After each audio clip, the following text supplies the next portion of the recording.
তো এটা হলো কেভ সিটির বিভিন্ন কেভের অংশ। এখানে দেখুন কিভাবে পাথর কেটে কেটে এই গুহাগুলো তৈরি করা হয়েছে, এবং এখানে কিন্তু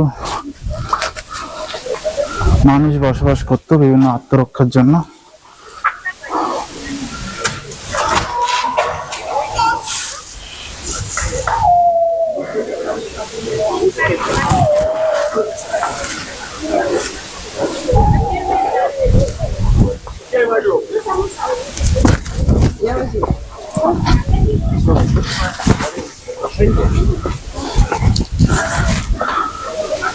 এবং প্রতিটা গুহার ভিতরেই কিন্তু এরকম করে কিছু রাখার জায়গা ছিল।